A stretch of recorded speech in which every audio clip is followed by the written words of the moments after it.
সময়ের ব্যাপারে কথা বলছিলাম। সময়ের ব্যাপারে আমাদেরকে জ্ঞান শেখাচ্ছেন কে?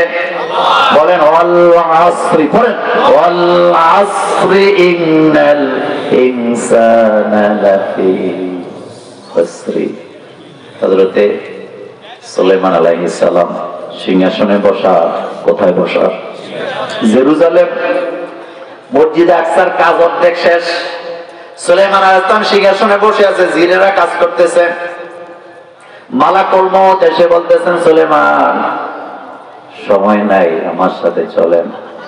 হযরত সুলাইমান বলতেছে, ও মালাকুল মউত, আমি যদি মরে যাই মসজিদে আকসার কাজটা থেমে যাবে, জিনেরা কাজ করবে না। এবার আজরাইল কো আপনার দায়িত্ব শেষ, বাকি কাজ কিভাবে হবে সেই দায়িত্ব আল্লাহ। আমাদের স্কুলে হেডমাস্টার আছে না নাই? ওরে যদি মনে করে আমি মরে গেলে স্কুল থাকবে না, তাহলে বোকা। আমি মোল্লা নাজিম যদি মনে করি আমি না থাকলে আমার প্রতিষ্ঠান থাকবে না, আমি বোকা। আমি যদি মনে করি আমি না থাকলে এই চেয়ারে বইব কেনা, তো আমার মতো মূর্খ আল্লাহর জমিনে কেউ নাই। কারণ আমার আল্লাহ আমার চেয়ার খালি রাখে না, একজনের পরে আরেকজনকে বসায় দেয় কে?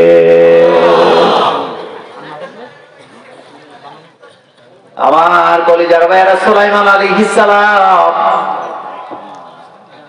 চলে গেলেন আল্লাহর কাছে।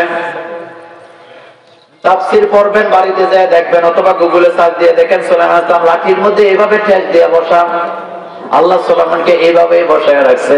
উনি পড়েও না, লড়েও না, কথাও কয় না। মনে হয় যেন দূর থেকে দেখলে মনে হয় জিন্দা সুলাইমান তাকায় আছে। মসজিদ আকসার কাজ শেষ কইরা জিনের আইছে রিপোর্ট দেওয়ার জন্য। আল্লাহ পাক গুণ পোকাকে বলছে লাঠি খাইয়া ফেলাও। লাঠি খাইছে, কাছাকাছি আইসা দেয়, কথা কয় না। জিনের পাশা যায় যখন সুলাইমানকে টাচ করছে, সুলাইমানের লাশটা কাইতে পড়ে গেছে।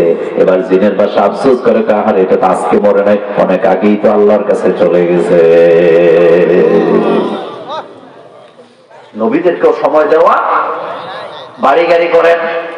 রাসূলুল্লাহ সাল্লাল্লাহু আলাইহি ওয়াসাল্লাম যাকে দুজাহানের বাদশা বলা হয়, তিনিও আল্লাহর কাছে গেছে। যাওয়ার সময় স্ত্রীদেরকে স্বর্ণ অলংকার কিচ্ছু দেয়া যায় নাই, মাত্র সুবাসের আটা দিয়ে গেছে। রাসূলুল্লাহর স্ত্রীরা রিজিকের বয়ে কেউ মারা যায় নাই। আর আমরা ছেলে মেয়ে স্ত্রীদেরকে হারাম টাকা কামাই কইরা বেগম পাড়ায় বাড়ি বানায় দিয়া যায়, কোটি কোটি টাকা দুর্নীতি করে নিজে না খায় মইরা যায়, এমন বোকা আছে না? বোকা বলেন কি? কমন সেন্স নেই। কারে দিয়ে গেছো তুমি? কারে দিয়ে গেছে? কেন দিয়ে গেছে? বুখারীতে রাসূল বলেন, যেটা তুমি খাও এটা তোমার। আমার রাসূলের চেয়ে বড় শিক্ষিত আর কেউ আছে না? এত জ্ঞানী কেউ আছে?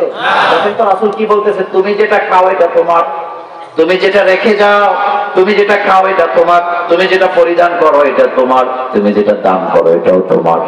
দেখছেন, যেটা তুমি খাও এটা তোমার, যেটা তুমি পরিধান করো এটা তোমার, যেটা তুমি দান করো সেটাও তোমার, যেটা তুমি রেখে যাও এটা তোমার নাই, এটার মালিকানা আরেকজন আছে না?